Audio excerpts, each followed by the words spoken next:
Hey everybody. So it seems like the trendy thing to do right now is to give away things you would normally pay for free. Red Cow, nothing if not trendy. So please enjoy this past week's episode, a very special COVID 19 episode of the Red Cow Patreon podcast, which you normally would have to pay a minimum of $1 a month to consume. I'm EJ Massa, and joining me today, he is panic buying mac and cheese as we speak. It's Frankie Frayne. Hello, EJ. Now that we're sheltering in place, I think we should only tell inside jokes. Oh boy, thank you. Good night, everybody. Beautiful. So I think we need to address the fact that we're severely dismissing this coronavirus thing. The elephant locked in the room. Oh yes, you got a ton of them. Yeah. Yeah. Well, you were probably one of the first people in my life to say, like, I don't know if I believe in this thing. And I mean, completely honest, I still kind of don't. But like, Really? well, I mean, you know, my feeling is that, like, there's just no way. Even if I put my tinfoil hat on, like, multiple nations don't just allow themselves to be, like, self-destroyed for no good reason. Like, there's got to be some pretty strong intelligence on this thing. Yeah, I mean, I assume so. Yeah, I'm more like thinking about tact. I have no. Well, I mean, nobody really knows. They're all because like every day, like I'm listening to people and everything's different. They're like, wait, maybe standing in place is not the thing. Oh, but we have to do it. But okay, Yeah. and then it's just, and then it's like a standstill because like nobody wants to not stay in place because if you don't, then it's like you could kill a bunch of people. So Yeah, it's funny. It's funny because it's like, you could be. Some of the figures that I heard were, ideally, like the best case scenario is if everybody shelters in place and does a really good job distancing, and we really slow or stop the spread, then you could be talking about like 50,000 deaths, and that would be like a standard flu season kind of. In the U.S., I mean, but that, like, if we didn't start this until May, let's say, then you could be looking at like 350,000 deaths. But like, if you put on your kind of like, I don't know, like totally, like if you kind of think about the whole thing like a Martian, like you don't really care about anybody, then like would you, like 350,000 deaths doesn't, out of 350 million person population, like it still doesn't really feel like it's worth like destroying an entire economy if you thought about it like a Martian. But if you think about it like a human being and you're like, well, that's a lot of useless deaths, then like we're all willing to like suffer kind of, like maybe severely suffer financially as a nation together to save those lives. Like that's kind of what it's. That's like that's the weird deal, and I think maybe that's what's kind of tripping people up. Like, well, wait a minute, the flu kills people no matter what. There's nothing that can be done about that. Yeah, then there's the thing. It's like if you destroy the economy, what unintended consequences and deaths come from that. Well, yeah, exactly. So, and then there's even just the question of like, if you just allowed the deaths to happen and didn't stop any of your businesses, you would have a serious economic problem on your hand because of all the deaths. Yeah. so you have an economic problem no matter what. Yeah, so I guess we're all just gonna sit inside and play Animal Crossing or some shit. Yeah, that's what I keep hearing. Man, the memes are. I mean, I know I'm just so anti-meme. Like, no, everybody's tired of hearing me talk about memes. Get off my lawn and all that. I fucking hate it. But so there's 2 Junts carts coming out. We decided to. There was that. Remember, we talked a few weeks ago about that South Coast toy show that was supposed to air this weekend, and I've decided to preempt it with coronavirus stuff because it's so very fucking topical. Do you want? How about some inside YouTube info? You were the one who alerted me to it. We found that by having COVID-19 in the title of the video, the automated thing didn't allow us to monetize it. Yeah, just automatically. I under review, it's now monetized, but yeah, I that's what I thought because there's nothing in the video that's like explicit. No. It was just like content warning, like limited monetization. But I heard from other people that did COVID-19 content that you get demonetized sometimes. So is it fair to say that like if you do a current event or pop culture, not pop culture, a politics YouTube channel that like you just cannot monetize it? Is that just the truth of the thing? Yeah, unless like your politics are a very narrow channel of like milquetoast, I guess. Well, yeah, because I imagine that both left and right, the major I imagine MSNBC and Vox and Fox can all monetize their stuff. So like if you're kind of huge and well known, you can. But like if you're Joe Blow talking about politics in your basement, like I don't think you can make any money off of it. I don't think it's allowed. No, I don't think so. So mac and cheese for us. Yeah, I look. I have nothing valuable to say about politics. I know it's true. It's like, what can we add?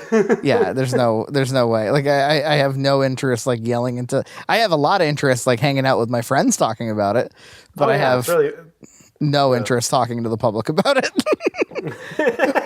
It's just like, that's one of those other things that doesn't seem worth it. Much like going out in the coronavirus, it doesn't seem worth it to just start spouting out on your YouTube channel about politics. Who knows what the death toll will be? Exactly. It's just not worth it, folks. But that is messed up that like you can't have a political voice whatsoever. I mean, a monetized political voice on YouTube. It's weird. Like, you could almost imagine a show that's not even that political that still covers some of these current events that just can't get monetized. That is odd to me.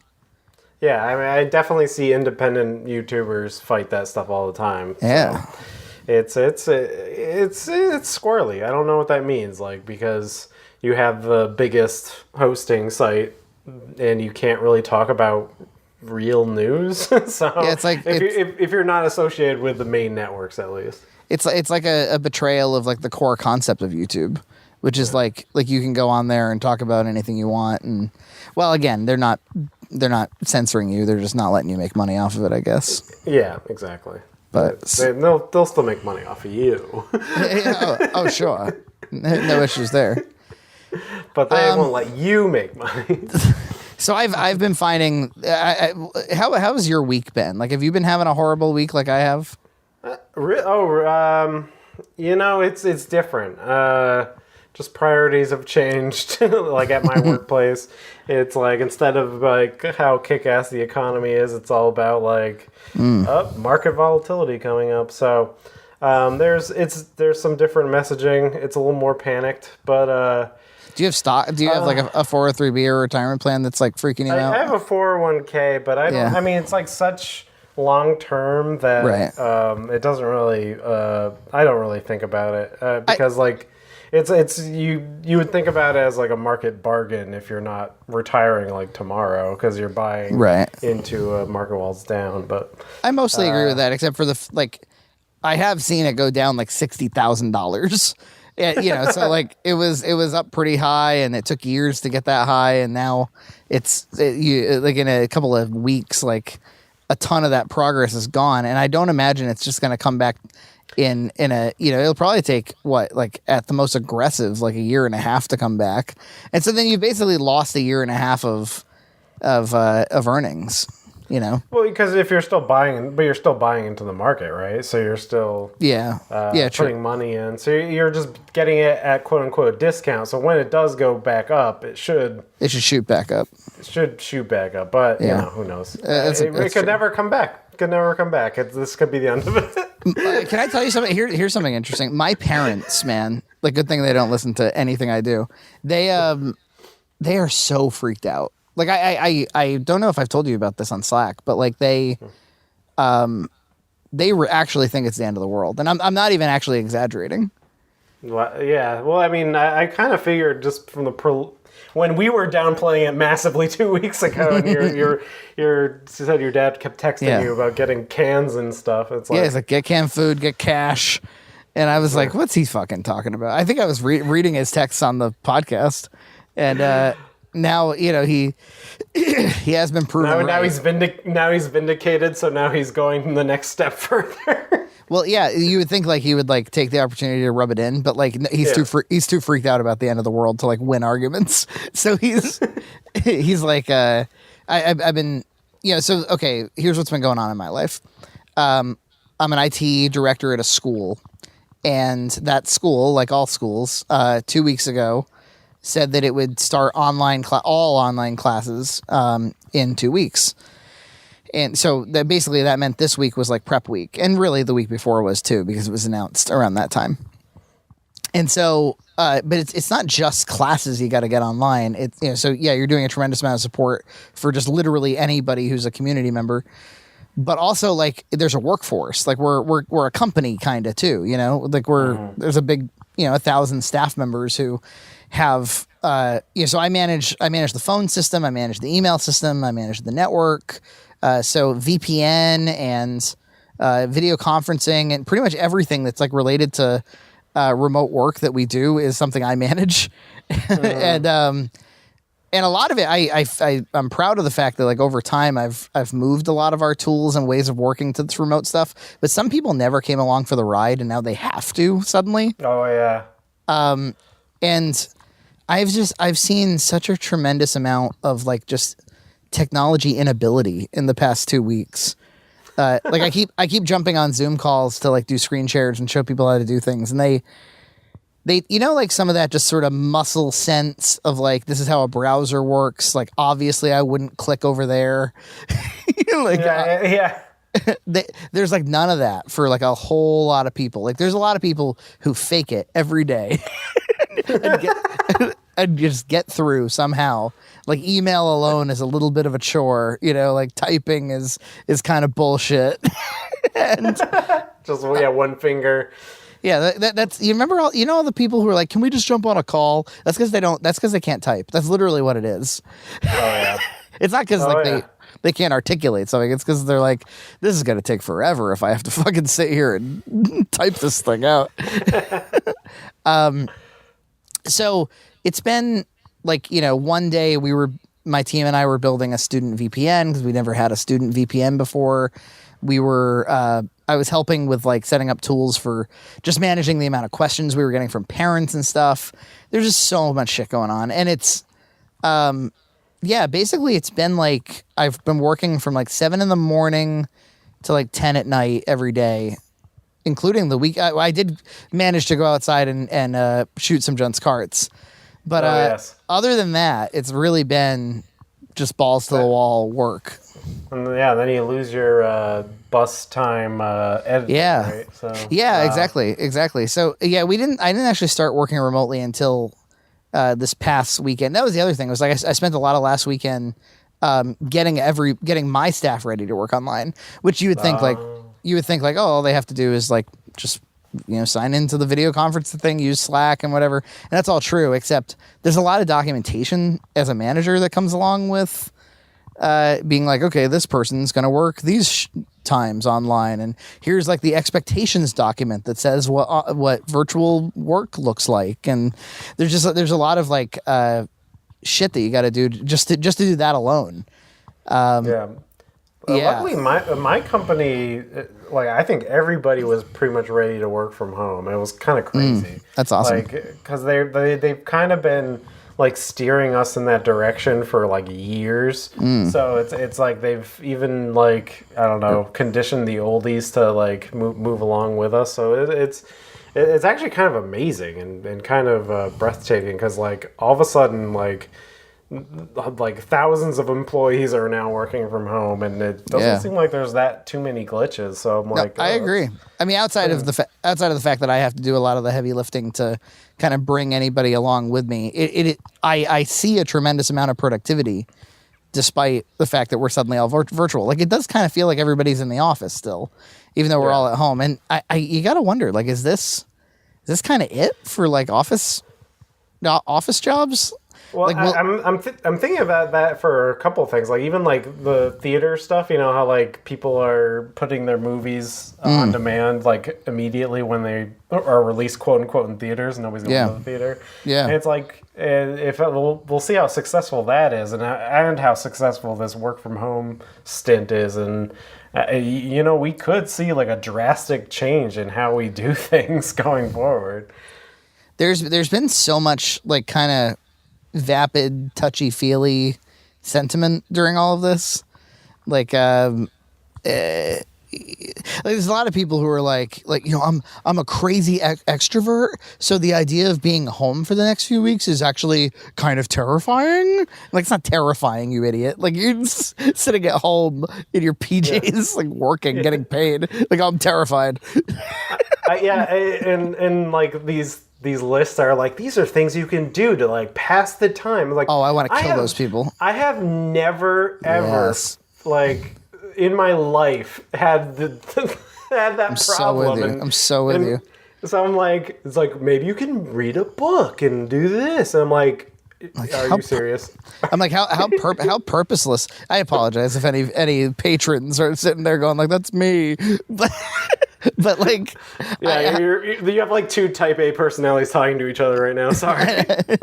Like, how purposeless must your life be to be like, oh my God, like, like I read some meme that was like things, it was like making fun of what you can do while working from home. It was like things you can do to work from home. Clean the kitchen one more time. Scrub the floor one more time. Oh my God, it's only 7 a.m. And I'm like, this is not my experience. Like, bitch, I know it's like bitch, I know I can clean my freaking house. I don't know how you have no idea how. Well, of course you do. Proverbially, you out there, you have no idea how happy I would be if, like, I saw one of my friends posted like, hey, guys, we need a laugh during these crazy COVID times. Here's an amazing episode of Mystery Science Theater that I just love, and to pass the time while you're sitting at home, it's great. And I was like, I can't imagine what it would be like to be like, I got nothing happening at all, no responsibilities whatsoever. I'm gonna sit down and watch a whole episode of Mystery Science Theater. That would be the most amazing thing.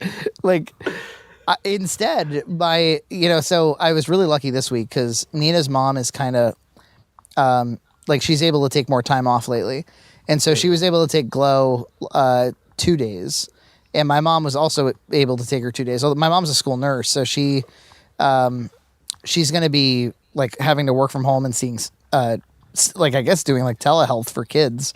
Which is kind of weird, yeah. Because she has to keep up on like allergy documentation and all this other shit. Mm-hmm. But so she probably won't be able to be a super big help with watching Glow. But one of the days, yesterday, I had to, caretake Glow by myself while working from home and attending meetings. Oh, wow. And it was just the fucking worst. It was, I was on a video call with my VP. And she was gleefully screaming in the background, like just like playing by herself. Mm. And the two of us had to sit there and like ignore it. And then I just had to leave halfway through because she injured herself. Like, she like smacked her cheek into like the door of her little diner. She was like begging me to make a peanut butter and banana sandwich. She was like, peanut butter and banana. And I was like, okay. And so I make her one. And I thought I made a real nice PB and banana, EJ. And, no. And then she started being like, no, the wheel. I'm like, I don't know what the fuck the wheel is, Gloria. She's like, mommy, the wheel. I'm like, I'm texting. I'm like, Nina, what's the wheel when it comes to a PB and banana? And she's like, I don't know what she's talking about.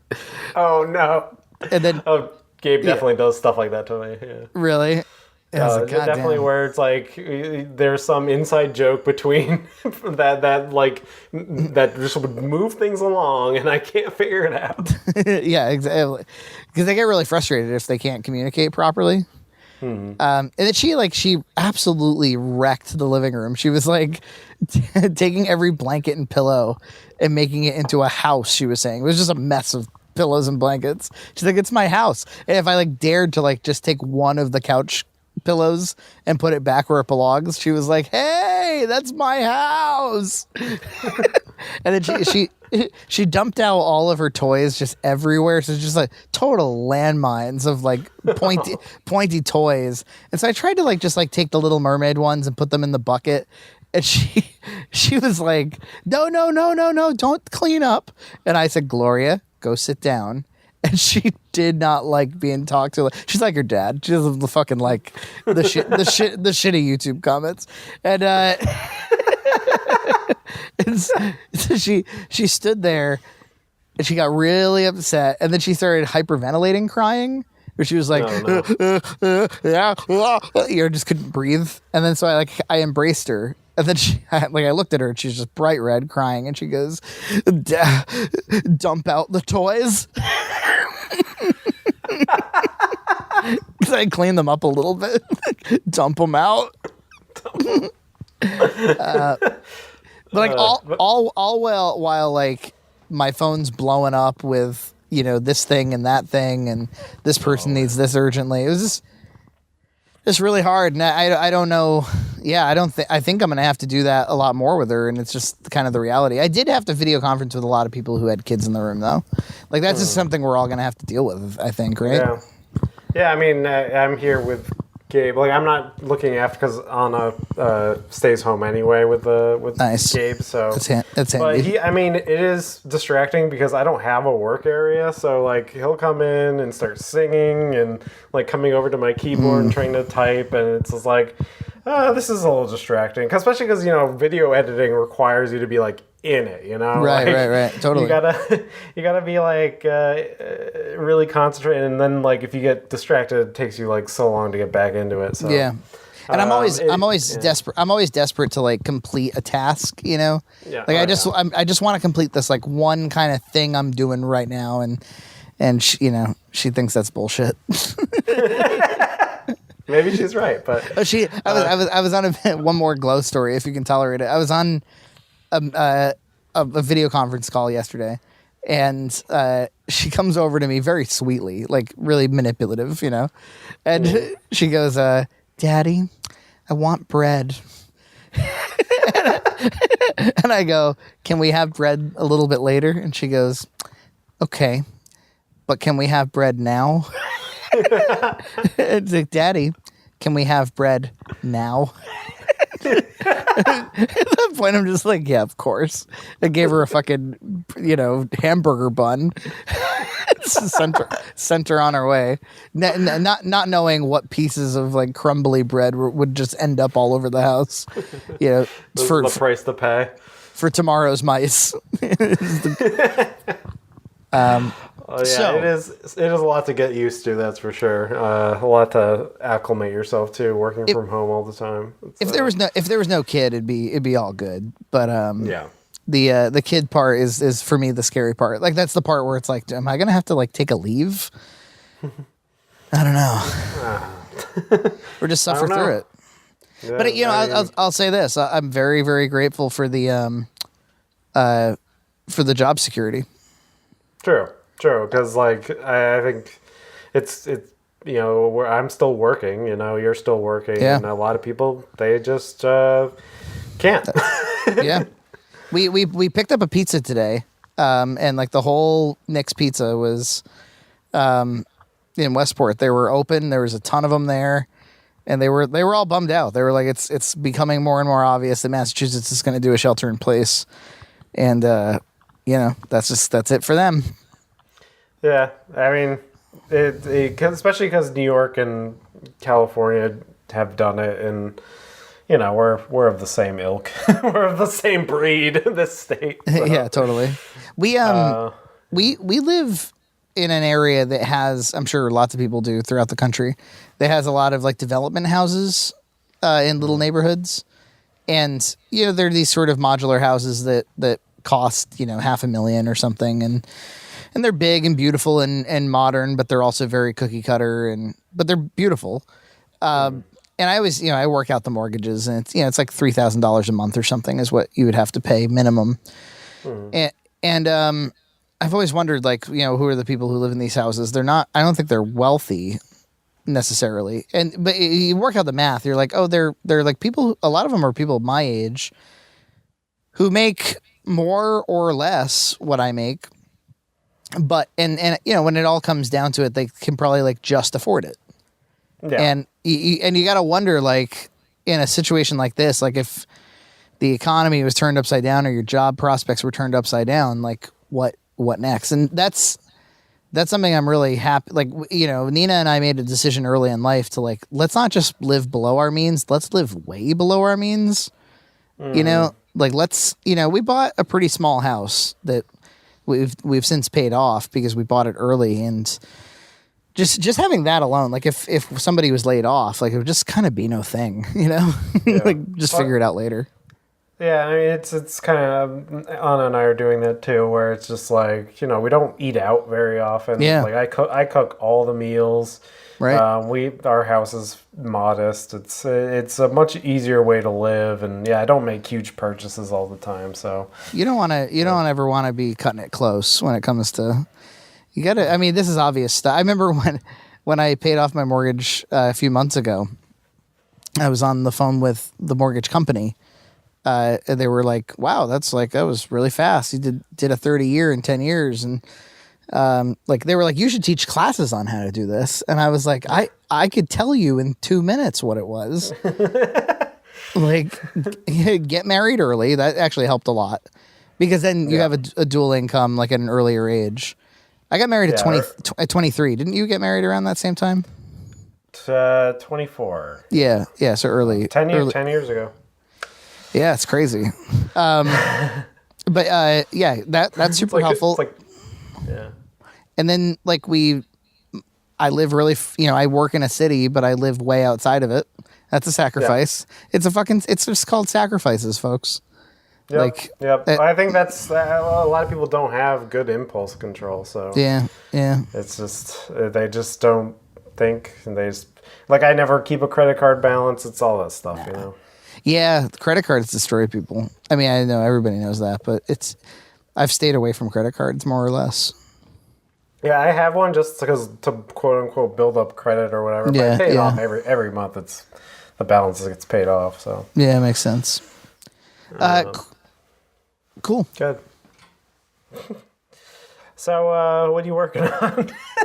well, I still have to edit so this weekend the BJ's Wholesale Club episode of Junt's Cart COVID-19 edition comes out, and then we did one with for Price Right. Spoilers. Price Right like wasn't nearly as trashy and horrible as we expected. Oh, I think somebody told me like if you want toilet paper, go to the Dollar Tree. Oh wow! I'll tell you this: you go to the trashier places. I didn't see one roll, not one. We went to a bunch of places. There's no toilet paper. Yeah, I just went out today during my lunch break just to see if I could get anything else. Especially because of the rumors of the shelter in place. Totally. And they were actually pretty well stocked with a lot of things, but no toilet paper. Yeah, I don't think it's coming back. I think that's just like the end of office work where everything's going to be virtual from now on. We're going to all go bidets. It's going to be a bidet world. And you're going to get your comeuppance for... Yeah. 2 weeks ago, everybody was investing in Zoom. Now everybody's investing in bidets. It is kind of... I've always thought it was weird that... Like the concept of wiping your ass with dry paper is weird to me. Oh yeah, no, it doesn't make sense. Because you're kind of just giving into okay, my ass will remain a little shitty. Yeah, and then you stuff it into your pipes. It doesn't make any sense. It's weird. Like you would imagine for a moment if you had shit on your hands. You wouldn't take dry paper and try to scrape it off and then be like, I'm clean now. It's true. There'll be a little layer of thin film on there. You couldn't be sure that the shit was off your hands. It wouldn't be. But at the same time, I think if you were to run out of anything, toilet paper is not the worst thing. I mean, you could always hose off your asshole in the shower. Oh yeah, and I have a lot of old shirts, which I'm ready to tear. I'm ready to tear up once the TP. I wonder if because everybody keeps saying that supply lines are going to kick back in and everything's going to be okay in terms of stock. But do you think TP is coming back anytime soon? It doesn't. I mean, I haven't seen it. I have not seen it, so I really don't know. And I have been wrong about this coronavirus thing from the start. So yeah, I think our conversation was like, remember? I mean, this is gonna be Y2K. Even like I don't know. Like, am I wrong to say that like H1N1 and SARS and stuff? They didn't really amount to much, did they? Or am I wrong? No, we had, like SARS only had like 27 cases and stuff. But I mean, that's the reason why South Korea has such a strong response is because I think they got hit pretty hard with SARS. Yeah. So yeah. So I don't know. I don't know what's different besides maybe it's just a more connected world now. So we did price right, and they weren't so bad. They were pretty well stocked, but even just like the store itself wasn't so bad. And they had really like fun music, which you'll see us dancing a lot. And a lot of the clientele and even the store employees, they didn't give a fuck that we were filming. They were like getting in on it and awesome stuff. Like, yeah. Here's this just in. Let's see. I'll actually read it to you. I got a message the other day on Instagram by C Quevedo 56. And he said, huge fan. I saw you in my store this week, BJ's Wholesale Club, Dartmouth. We enjoy your videos. Keep us entertained through these crazy times. Keep it up. Oh, and wow. And I said, awesome. Why didn't you come over and say hi? And he said, didn't want to disrupt your video, but next time for sure. I'm sure you guys will stop by there again. I work there as a manager, and you and your team are free to go there whenever you guys wish. Keep up the good work. Oh, wow. He's like, come to awesome. BJ's and film. Like, so if you ever wanted to shoot an entire movie in BJ's, we have permission. Well, I'm coming up with ideas. I'm like, I hope we didn't say anything mean about BJ's. I don't think we did really. I don't think you did. You said you wanted to come back when it was like not coronavirus time. I think we also said that Costco is nicer, but well, John said that, and John's just talking out of his bidet ass. He's never been to Costco. He's like, it's nicer. I mean, it looks exactly like a Costco to me, but I don't know. I think it is. And then we did an AC Moore after that. It wasn't really like an apocalypse episode. I mean, it was in the sense that the store had no stock, but it had no stock because it's closing. I don't know. Have you ever been to an AC Moore's? Yeah. I like them. I used to be pretty crafty, so I'd go and I would like screen print my own shirts like a hipster and all sorts of stuff. That never worked out for me. I tried that, and then they never came out right, and so they actually came out pretty good. But I didn't like do crazy colors or anything, but I would just do solid color stencil stuff. And well, you know what it was that they would never wash correctly. They would always wash off in the laundry. Yeah, I don't know, I must have soaked the things in paint because they stayed on pretty well, but they also bled through the other end. But I used to do all sorts of stuff like that. I'm with you. I mean, I like making my own shirts. Maybe you should wear your own brand. Nobody else is gonna. Exactly. I've seen the TeePublic numbers. So working on that mostly, and I guess at the moment. Well, I was going to ask you guys if this week, so we have this idea for a COVID-19 web version of Bag Trash. And I was thinking maybe Sunday morning we could try to pop that off. Yeah, I don't know if is that just going to be an improv kind of thing? Or? Yeah. I think there'd be, so I asked John to prepare a Bag Trash PowerPoint so that he could share the PowerPoint. And we could all, ask.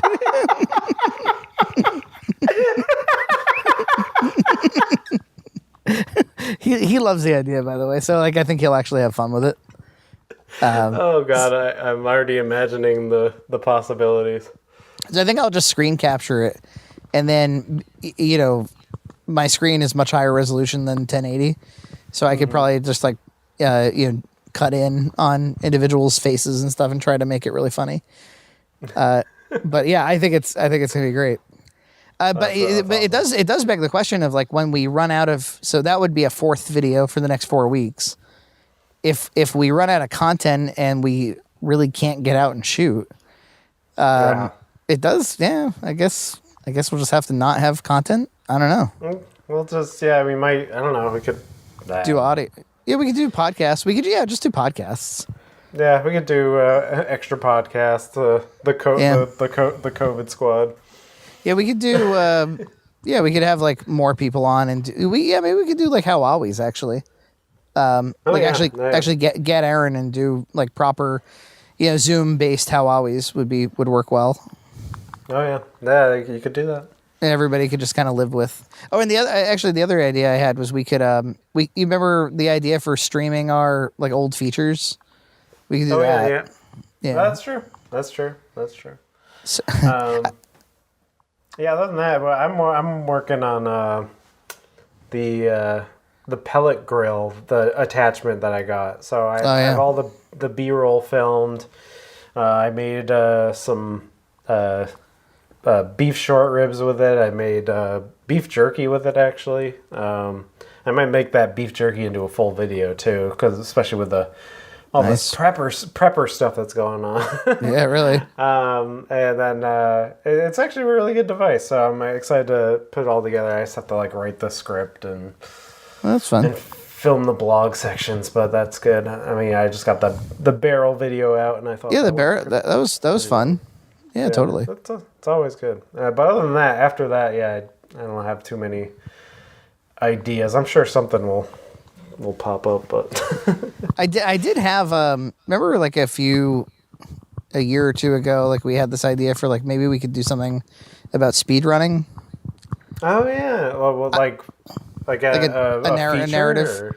Yeah, and I thought more about it, and I actually kind of like there was one day I had a ton of ideas. Of course, I didn't write any of them down, but I kind of like wanted to pitch you on the podcast, like some of what I had come up with. Oh, do it.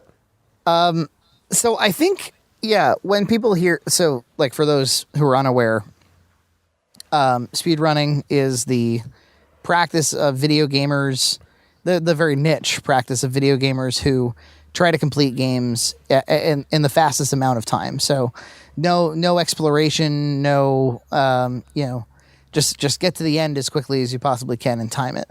And there's all these sort of sub categories, like doing it with tool assisted, you actually look at the source code and see what sorts of things you can hack, the things that maybe a human player couldn't do, and so you do it with a tool. Or like in Super Mario, it's like, do you use warps or don't you use warps? So here's like the warpless speed run, or here's the one where you get all the stars, or here's the one where you get all the collectibles. Yeah. Or there's like really complicated ones. Like there's a run of Super Mario 3 where you have to do every castle, but you don't have to do any more. You don't have to do anything more than that. Yeah. There's sometimes it's like reverse castle order, reverse boss order. Sometimes. Yeah. Or like Sonic with all the emeralds, Sonic without all the emeralds. So anyway, it gets really, really niche, and I think one of for me, and I think for you, one of the things that made it really kind of like fascinating was this YouTube channel called Summoning Salt that really gives you the narrative of how a given video game's top record was achieved. And so like they'll walk you through, Super Mario Brothers. It's as classic as it gets. So what was the first like major speed run that was well known? How long did it take? And how was it achieved? And then like, here are all the people that contributed to shaving down a second and a second. It's really a lot like, I remember in the 70s, there was a runner named Jim Ryan, I think his name was, and he broke 4 minutes for the mile. And it was like, I think experts at the time were like, the human body cannot break 4 minutes. And then he did. And then after that, all of these other people, like almost immediately, all these other people broke 4 minutes. Oh, yeah. Like, there's this weird psychology about like once something is deemed achievable, it can be achieved by a lot more people. Which is like, the internet opens up a lot of possibilities there, because it's like, nobody can juggle with 10 pins. And then like, if you see somebody juggle with 10 pins, well, now everybody can. So, it's really weird. But anyway, I think what I find so symbolic about speedrunning is there's kind of two major things. One is they're not the actual rules of the game. Yeah. So like the game is programmed to have you meet all these objectives, but running through it as fast as you possibly can is not one of them. Yeah. At least in most games. So it's almost like, yeah, you're creating your own challenge. Yeah, you're sort of creating your own game. And then 2 is it's not that competitive. Like it's really self-competitive. So it's really not I think it's like the speedrunning community, they get really excited when a game that was determined that, you can't possibly beat this game in any faster than that, and then somebody does, they're really excited about it. So there's like a lot of like inside information about like, well, I spoke to this runner and he says that maybe you could do the bullet bill trick here or whatever. Yeah. And so they I spoke to this runner. He's been trying to like do this exploit for ages, and he finally got it done. And so it's like they're trading notes. Yes, exactly. So it's more about like what can we achieve together than what can, rather than somebody trying to protect their own championship title. And so anyway, I just find that all kind of like I feel like that's symbolic of going to the moon. Well, why do you want to go to the moon anyway? Like what's on the moon? But you're like, well, it'd be pretty damn cool if we went to the moon. And Neil Armstrong didn't win the moon prize. Like everybody got him to the moon. And so like I feel like it's like because it's so inconsequential whether or not you get to the end of Mario fast. It's so pointless in a lot of ways. And yet it speaks to something that we do. Like it speaks to our greatness in a weird way. Like we pick something arbitrary, we hyper focus on it until you couldn't possibly be better at it. And anyway, the concept I had in mind was to kind of make the main character a girlfriend of a speedrunner. Maybe somebody who is trying to meet somebody online or something and just can't, and is getting really bogged down by the dating pool. And she's I think what would be great is if she was a runner, like a road runner. Mm-hmm. So she's kind of like self-competitive. She's all about PRs and best times and fitness and all this kind of stuff. And then she meets somebody who is just from this world that she can't understand at first. Like, talking about tool assisted runs and like, and what I was thinking would be so funny. What would be really funny about it is because like some people might be like, well, why not just make a documentary about these freaks or something, But I think a narrative, because the point of a narrative would be to say something bigger than just to show you the sub community. Yeah. I would love to like partner with some game developers and make a bunch of fake games to feature in the film. Where we could, so if, for instance, like, okay, so we know that one of the speed runs is Sonic 3 and Knuckles with all of the emeralds. Well, so we'd make up some other, like Booby the Clown, and you have to get all 12 robots. And to an outsider, you're just like, what the fuck are you talking about? Everybody's like, yeah, you have to do the tom trick at exactly. Yeah. I would just love to make up a ton of fake video game shit that is an analog to real video games, but it sort of puts the audience in the point of view of an outsider. Like, what are you all talking about? Really dumb video game mascots and people just like over involved and just really trying to achieve in Bobo the Clown or whatever. yeah. And I don't know. I think there could be something there. I really do.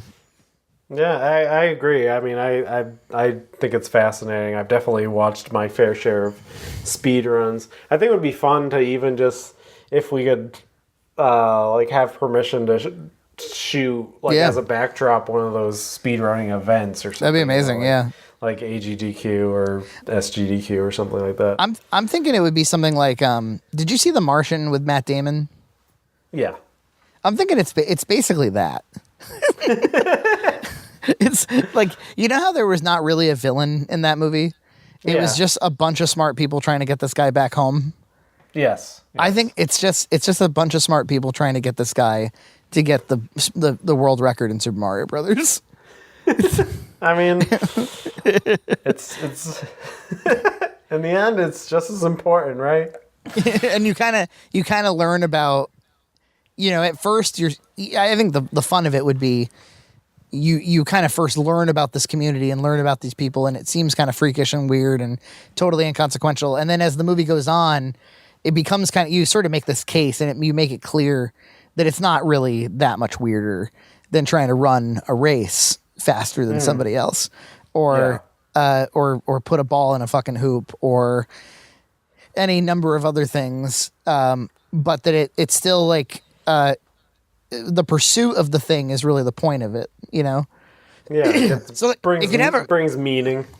And then by the end of the movie, the our audience hopefully is kind of like, they understand what's at stake, they understand what the objectives are, and so like they're just as inside of the world as the characters, and they feel a little bit ridiculous, but also like it's not weird anymore. So you bring them from like, this is really weird, to, as opposed to doing something like a Christopher Guest movie where the whole point of it is like, isn't it weird that people take dog shows so seriously? Yeah. Like I would never do it in that way, but yeah, because I'm so interested in the topic, I think it's admirable in some weird way. I would want you gotta bring laugh the at them. Audience with it. I think you got to laugh at them a little bit, and then you sort of vindicate them, something like that. But I think it could be fun. Now the question, of course, is like, why? It's possible that people are listening to this right now going like, that sounds like a really good movie. When will we see this film? Which is just a horrifying question. But I don't know. It does sound like fun. The problem with making feature films is like, I don't know. We just finished Till Death Do Us Part, and what will come of it? We got this really nice comment from the Utah International Film Festival. Like, one of their screeners posted it on their site saying like, this was awesome, this really gave me a lot to think about, and then like they didn't accept the movie. That's the thing about features, is like, you can't even, oh my god, like you'll spend like 2 years making a feature and people are like, it's awfully long. Yeah, and then more people watch your Boxmac video every week, so it's like, that's the truth. So I don't know. So it's hard to feel inspired to do it, but a really good idea. They're a lot of work too. They're a lot of work, and have to. It's and here's the reason why we keep doing Boxmac and things like that, is because we can wrangle our core group because we're really into it. But then when you do a feature, you have to get some actress or actor who knows how reliable they are to come into a shoot, or any of the crew, and locations, and you have to be constantly calling people and wrangling them. It's a ton of work, so you have to really be into it. I've worked with amazing ones who are like, for no money, totally committed to what you're up to. And they're really good, and just the experience is amazing. But even my best experiences, like having fun up there was a really good experience. And Sexually Frank, for that matter, was a really good experience. There was a ton of shoots that just like were almost destroyed by difficult planning, or somebody who some of these shoots, like you're getting 50 people together to shoot something, and because one person's not there, you sort of like the whole thing's at risk, or you have to rewrite the scene, or it's really something else. And I always, what's funny is I always forget how fucking hard it is until I'm doing it again. I'm always like, oh yeah, let's do it, let's make a speedrun movie, and then like, you're halfway through it and you're like, why didn't we just stick to Boxmac? Even like when we shot like the 4th of July specials for Boxmac, for God's sakes, and we were trying to like Yeah, we were trying to invite more people to join, and like they were just dropping out moments before we were scheduled to shoot and stuff. And that was like pretty low effort, and we're like calling these people to see if they're on their way. Like, or we're like, should we start? And, it's so shitty. Or even our Halloween specials and stuff. We mostly got reliable people, but there's still people who are late, and there's still people. Yeah. That we still have to. It's hard. It's hard. It's hard. Especially those Halloween episodes where we cram it all in one day sometimes. Yeah, it's insane. I don't know. I think if I think we would have to figure out a way to just make us be the actors, right? Like, yeah, or something. I mean, if you were shooting, that would be a little harder. But I think my days of I don't know what the hell I'm saying. I was gonna say like my days of not acting in it are kind of over, but no, I don't really want to be in it at the same time. Yeah, I kind of want somebody else. It would be hard. Yeah, I want somebody else. Yeah, and I want like I want to like work with. I want to have like an exciting relationship with an actor. Like that's been really rewarding in the past. But at the same time, like nobody is as passionate about your thing as you. So there's that. There's that. Well, so there's my speedrunner pitch. I mean, I like it. Maybe some decade we'll do it. Yeah, we'll do it. I think it's a good idea. I think it's pure positivity. It's like a really feel good idea. Like it's not not this depressing concept or anything. And I think the video game aspect of it, like again, partnering with like developers to actually develop like parts of real video games, would be really difficult, but also extremely fun. Yeah, or maybe if there's like developers who are just starting out and established, because I would guess it would be easier to get a game that's off the shelf, or like even if it's not well known, but at least like works that we could like screen capture, I think, and get the rights to easily. Yeah, that's a good idea. Yeah, totally. I think that would be more doable. I'm just thinking of like talking to remember we were talking to Keith about the Box Mac game, and I never realized. So yeah, well, Keith's never made a game before, and he still hasn't. I'm just, I'd rather have an established product. Do you have a little bit of a chapped ass about that Box Mac video game? No. I think it's. Yeah. I think we all knew what was happening. Yeah. It was. I always am a little optimistic. I'm like maybe it's not total bullshit, but it always is. But it was fun. It was fun that he was, Yeah, the footage about it that exists is kind of fun. Yeah. So I've seen some movies lately. Oh, tell me. Oh, you know what? Before there's one thing I wanted to tell you that I found out that I don't know if you know, but like it really thrills me. On the topic of video games, did you know that the sound effect when Mario gets a mushroom, the boop boop boop? Mm-hmm. Did you know that is actually the end of a level music sped way the fuck up? Oh, really? Wait, so yeah. So you know that one? Yeah, it's that sped way up. Oh. Wow. Isn't that crazy? Makes sense. Yeah. Well, they had to cram stuff in. Cram stuff in like with kilobytes, not megabytes, kilobytes of data. I don't know how that's like trivia that just passed me by. It's like how when you find out the bushes are also the clouds too. You're like, oh my god. Oh yeah. See all the little tricks. So I saw Emma in movie theaters. Oh yeah. Before they all got closed down, you can rent it now. You can rent it. Oh, can you? Oh my god, Nina is going to be so happy to hear that. You can go on, or you can buy it, or rent it for like $20 on Amazon because of the virus. Which virus? What are you talking about? The one. You hear about that one? You know the virus.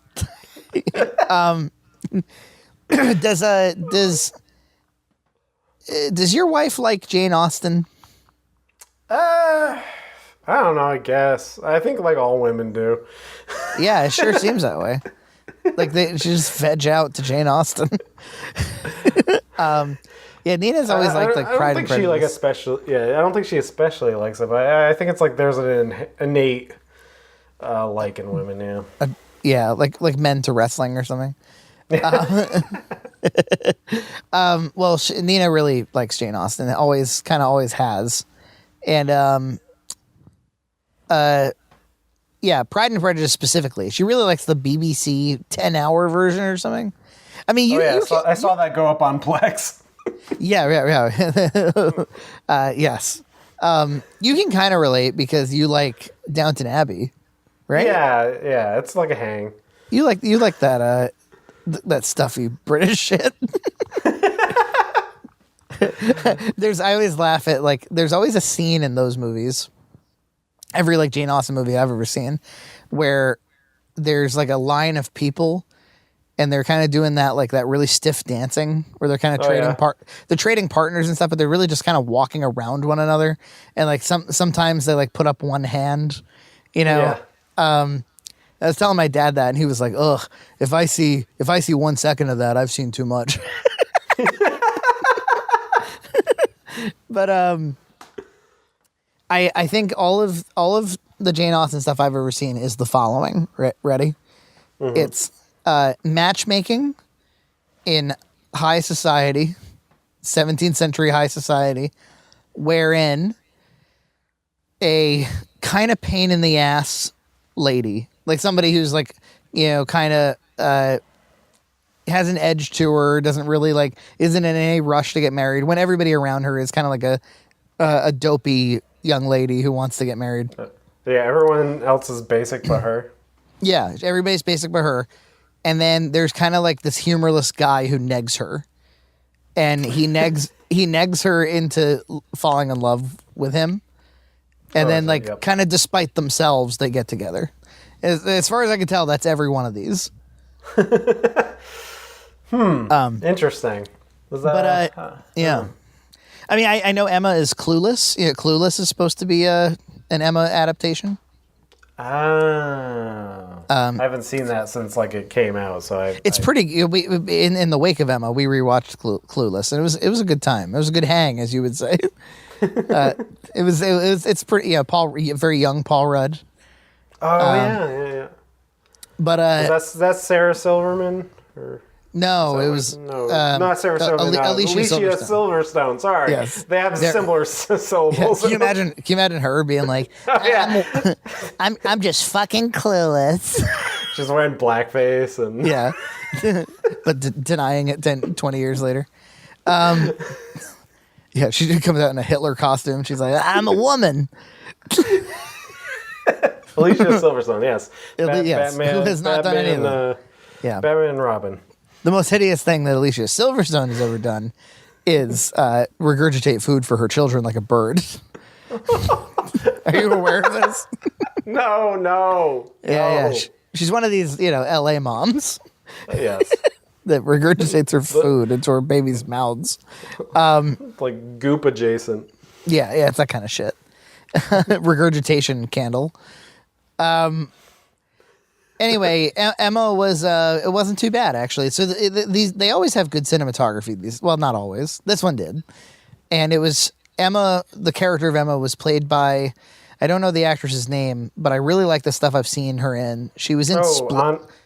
Anya something or other. She's in Witch Split. Yeah. I love The Witch. That was a great movie, and she was really good in it. And she's like a very good look to her. She's got a good look. Yeah, she's kind of like striking, and she's in New Mutants, I think, too. Mm-hmm. And she was in Split, the really bizarre M. Night Shyamalan movie. Which, if you haven't seen it, you gotta make some time for Split. I haven't seen it actually. It's bonkers, dude. It's not like it's not The Room or anything. It's not bad actually, but it's what's the actor's name? James McAvoy. Yeah. He's just allowed to unleash, and he's very exciting to watch for most of the movie because he's playing all these wildly different shades. But the movie has very little discipline about itself. Yeah. so it's a good time. Anyway, Emma was okay. Yeah, good. I have some updates on some of the shows that I've talked about here. Yeah, let's hear it. The first is The Outsider, which is the HBO. It's an adaptation of Stephen King. The first 2 episodes were directed by Jason Bateman.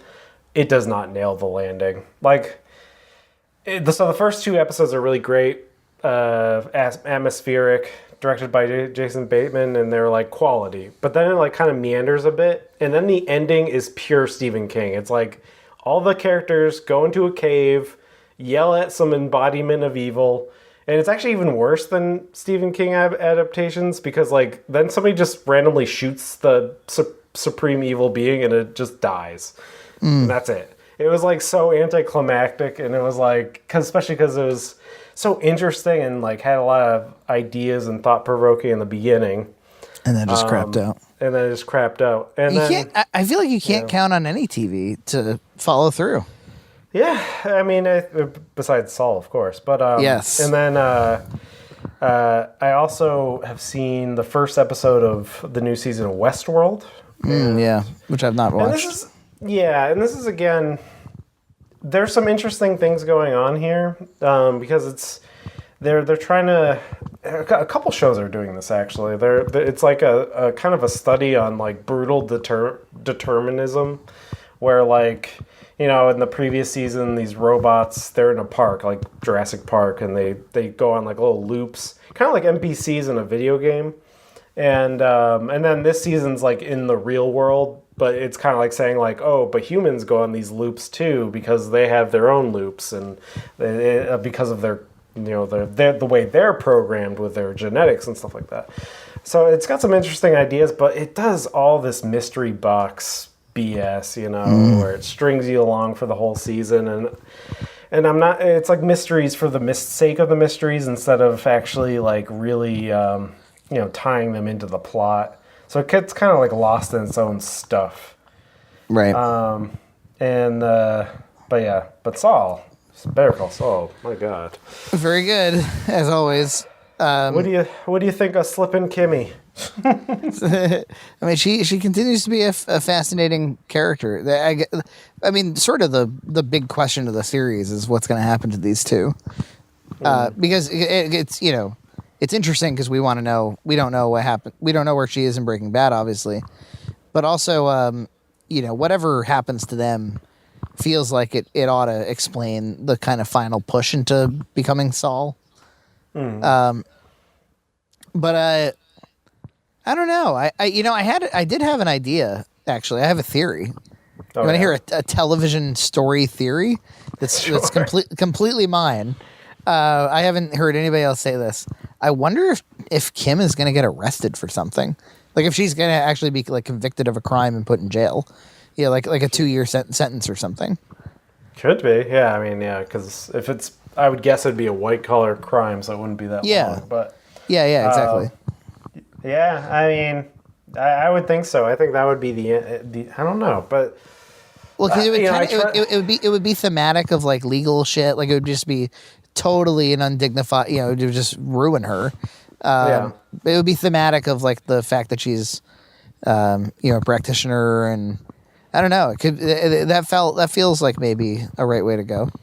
Yeah, I'm trying to think of how it ties into Saul's or Jimmy's story and how he. I don't know. Yeah, I don't know. I don't know. Does he just shrug it off? Does he Does he then, or maybe totally dissociates? I don't know.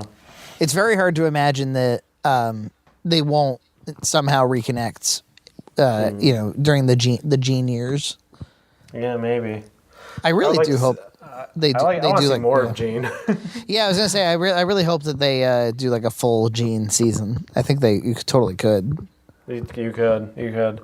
Yeah, it's the thing about this show is there's just so much to it. It's you think about one aspect of it, and then it all unravels, and you can keep thinking about it. Yeah, and really, as I've said before, it doesn't really matter what happens in the end. It's all about the journey. Every episode is about that episode. I wanted to see more Lalo. I love Lalo. I think he's great. He's been missing for the past couple episodes. How would you describe him? Like he's obviously very smart, but he's like psychotic. 'Cause that's you wouldn't say that like Gus is psychotic. Yeah, but he's not like a pure hot-tempered villain. Yeah, he's just like I don't know. It's but like he's kind of fucking evil. Like yeah. Again, it's hard to think of, even though I think it's kind of undeniable that Gus is evil. But you don't think of him that way because he's obviously a victim of a murder, that was very close to him. But he was also like he was shopping like drugs to, here try my meth, Yes. I do kind of like that Better Call Saul doesn't seem to shy away from the prick that Gus obviously is. Mm-hmm. They don't really make him out to be a great guy, but I like this past episode where he tells Mike, he's like, I'm not, I'm not like them. I'm not a Salamanca. Yeah. I'm a different animal. I love that the show has as much of Gus in it as they do. Like he's like one of the primary characters. I don't know if I would have expected that. I don't think I would. Yeah, I don't think I would have expected it too. And I love, just you can see the butterfly effect of consequences. With like Jimmy's half off deal going into all this stuff and how butterfly affects it, and all the way up until Breaking Bad. It's so crazy. Totally. Are you do you kind of have sympathy for Howard Hamlin? I do. I totally do. I think it's so interesting the trick they pulled on us, like making him kind of be like the villain, and then you sort of understand him, and then especially kind of like when Chuck dies, he kind of like falls apart. Now he seems like he's in like this therapy almost, where it's fascinating. He's been through he's trying to reach out to Jimmy, and maybe Jimmy's like thinking it's like he's doing it for self, like he's making himself feel good by trying to reach out to Jimmy and offer him the job and stuff like that. And so he's lashing out at Howard. It's great. Oh my gosh. And he was caught between these two fucking brothers, and he felt like he was doing the right thing by Chuck when earlier in the life of the company, but now he also kind of manned up and did the right thing and fired Chuck when Chuck was acting poorly. But then of course he died shortly after. It might have even been the cause of the thing that pushed him over the cliff. And so he obviously is an ethical enough person where he does feel guilt over the thing. One of my favorite, I don't know if I've talked about this already, one of my favorite things in the entire series was watching Jimmy respond to Chuck's death. He's like, water under the bridge, or like, it's really it gives a lot of insight into who he becomes and why he's just so avoidant. And they did a great job showing us like, no, it's not like he doesn't care. This relationship meant a lot to him, and this would destroy him if he decided to care. Yeah. So he really needs to not care. It's great. It's good stuff. It's really good stuff. I remember I like a lot of things about just Jimmy and Kim's relationship, like what they show and what they, especially when like Kim like slips, they get kind of like weirdly intimate. It's like it's so cool. Like the things that I feel like a lesser show would totally like botch all of this. Oh yeah, and the actors are so good. I think what's her name? Ray Seahorn. Yeah, she's really good. One of my favorite scenes from last season was when there was this letter from Chuck from after he and she was like really kind of guarding it to protect Jimmy, like what do we need, like Chuck saying one more thing to hurt him, and so she kind of guarded it from him, and then finally was like, I feel like I ought to show you this. And he's like, yeah, cool. And he like rips it open, reads it out loud, eating cereal, slurping cereal, and she just sits there and sobs, because she knows that Like, this is way worse than being hurt by it. And it's also relatable. Like, I feel like we all have that thing that, like, we sort of decide that we're no longer going to care about. Yeah. Oh, you know, like, whether it's like a relationship that ended, or a friendship that ended, or something where you're like, I'm kind of just done with it altogether. Like, it's not going to take up any more of my emotional energy. But you do kind of like lose a piece of yourself when you do that, you know? It's really, I just love that show. I do. Obviously. It's really good. I've been watching this other show, Devs, and again, it does this thing. It's by this. You know, have you ever seen Ex Machina? Yeah. I liked it a lot. It's the same. It's the same guy. He show runs. It's the director of Ex Machina, Arrival, and so this is his show Devs, and it delves into this kind of similar stuff as Westworld. And don't get me wrong, Westworld is really beautiful. It's well shot. It's got great, like, powerful acting and set pieces, but I just don't feel like it all comes together. It gets caught up in its own ass. But this also goes into that brutal determinism thing. It stars Nick Offerman, who is playing a kind of a Silicon Valley tech genius person who started a company, and he, like, basically is developing some sort of quantum computer that can use, you know, logic and calculations to basically plot out all of, like, humanity's past and future, basically. Oh, wow. And then, but then there's also, like, this kind of, like, other plots with espionage, like corporate espionage underneath it. It's very interesting, and very interesting concepts, because it's dealing with that, because he's, like, very much a kind of a Sam Harris, like, you're programmed with your chemicals, you can't change anything, we can figure you out with math and stuff like that. So there's some interesting things going on there, where unlike, like, Westworld, it kind of relies on its plot, basically, like the plot stuff that's happening. This is more, relying on its themes to carry it. So I feel like it's a little more successful in that way, where it colors it, but it doesn't get bogged down in details. And you really appreciate the acting. You can really appreciate the atmosphere, the cinematography. It's really good. They only have one season so far? Devs, yeah, there's only like 4 episodes so far, so who knows? It could be like Outsider, where the end it's useless. But I do like the director's previous work is really good. So that's cool. I have high hopes, and I like even just Nick Offerman playing like a Silicon Valley type, where he's like eccentric and he's like shoving microgreens into his mouth without using a fork and stuff like that. So it's funny. I mean, it's funny, but it's terrifying too, because it's got some terrifying aspects to it. Yeah. But that sounds cool.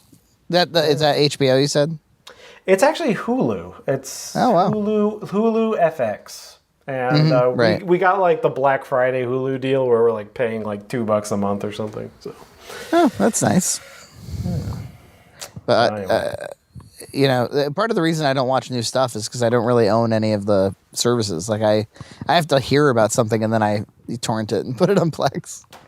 Yeah, I only have HBO and Hulu right now, so it's that's what I got access to, and then I make you download Saul for me because I'm too lazy to pirate. It's like every Tuesday I'm like, hey, where's that Saul at? Saul, you got it? Y'all got it? There have been times where I've been just like drowning in work, and I'm like, if I don't download Saul for him right now, I'm never gonna, I'm gonna forget. So like I just had to do it right then and there. That's right. Plus I need it for my posterity too. It's one of those shows that I decided not to buy the seasons on Blu-ray, because I'll end up buying some Statue of Liberty with all of them in at some point. He'll be on that DVD wall. Yeah, exactly. I really don't watch any of the DVDs anymore, sadly, but I do still buy them just because I like them. I don't know. I like to look at them. I told you Nina bought me a Laserdisc player. Not a laser. She actually didn't. She bought me laser discs for Christmas. Did I tell you about that? Yeah. Tell the audience. I still have to. I still have to play. I still have to buy a player. She got me like Clerks and a couple other. I can't remember what the other one was. I've since bought a few more laser discs at the flea market, like Peter Pan, the Disney one, and Forbidden Planet. So why, you ask? It's one of those formats that I always thought would be fascinating to collect a little bit of, because they're these giant discs with big kind of vinyl cover art. And I know it doesn't look good, but I set up a little retro station in my office for like classic video games and maybe some laser discs. That's what I'm going to be up to. It's a fascinating format because it's analog, but it's in like a disc. It looks like a CD, but CDs are digital, but it's supposedly because you can rewind it and fast forward like a VHS. But it's interesting. But I do love them. I love the cover arts. Some people like frame them and put them on their walls. They're also super. The discs are super super thick. I don't think I ever realized that. Like they feel like they're bulletproof. It's an interesting format. You can tell why it's short-lived, but right. They're not cheap. The players aren't cheap. That's why I haven't moved on getting one. It's because it's like, am I really going to buy a $100 player from this guy on eBay for like, who knows? And they look all scuffed up, and it's like some Panasonic Laserdisc player. But I'm going to do it. I'm going to bite the bullet one of these days and maybe make a video about it. I know that. Yeah, there's probably a lot of old technology content coming up on Red Cow because John has been, I can't believe we haven't been documenting it properly, but he's been going on like road trips like almost every weekend to buy fucking weird, obscure old computers. Wow. I don't think I knew that aspect of it. He and Matt will like drive all over Tarnation to get new computers. Like he says he's like severely overbuying them. Like he's kind of like really neglecting false graph. Like a lot of them are in storage now. And he's just buying a ton of old computers. So I do think at some point we'll have to just get in that new computer lab of his and see what he's got for us. I know. Once the virus breaks. In July, maybe August. I struggle to I don't want to eat shit for like not taking the thing seriously, but I don't know, would we really just like all refrain from even shooting because of this thing? I don't even know. I don't think Nina would want me. I don't think Nina would want me shooting. Yeah, Anna definitely doesn't want me to. Yeah. She barely wants me to go to the grocery store. Yeah, people are being real weird about this. Yeah. I mean, I know why. I know why. I get it. But is Westport, Mass? Is Lee's supermarket at Westport, Mass really crawling in the coronavirus? It is drenched, Frankie. Just crawling in the stuff. I mean, Boston public transit, sure. Yeah. But I don't know. Like, is it irrational to be like, I can't have a friend over? I think it might be. I was reading that Washington Post article about how U.S. might be uniquely prepared to handle it just because of our suburban lifestyle. We single family households, and we drive our own cars and stuff. Less public transit. Yeah, not like the Italians, like living with each other and kissing each other and kissing our fingers after a good meal, right? That's what they do. Taking the entire month of August off as an entire country. Oh yeah, that's bullshit. They should stop it. We both have a friend, Will Rogan. I'll just call him out. He was in Having Fun Up There. He plays like one of the other idea people with EJ. Oh yeah. He's the one that goes, ooh, for anybody who's seen the movie. He his wife is from Sicily, and so he's there kind of all the time. Like he lived there for a while, and he really kind of like talks up the fact that they just take off a ton of time, and like there's just plenty of time for family and plenty of time for love and hugs. Swap like, viruses. Is anyone ever like doing work over there? He's like, nah, man. Like we kind of recognize that that's all bullshit. Yeah, we just go to get a cappuccino and. You know how like a lot of the European countries, like especially France, are like made fun of for like not really working that hard. There was that Muppet movie. Not the you know how there was like a new Muppet movie with Jason Segel a few years ago. Oh yeah. There was a sequel that had like Ricky Gervais in it, called Muppets Most Wanted, and it was super funny. First of all, it had like the Russian Kermit the Frog. I remember seeing previously. Yeah, I feel like nobody really saw this movie. No, and it's fucking hysterical. But I bring it up because Sam Eagle has to pair up with like a French detective played by the gay guy from Modern Family, and the whole time Sam Eagle is giving him tons of shit for like always being on vacation. It's so funny. Well, with that, we went long today. No, it's a special treat for coronavirus Christmas.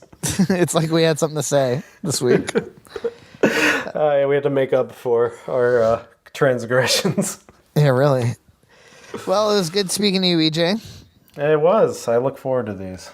Yeah, I always do as well. I feel like it's like a therapy. It is, yes.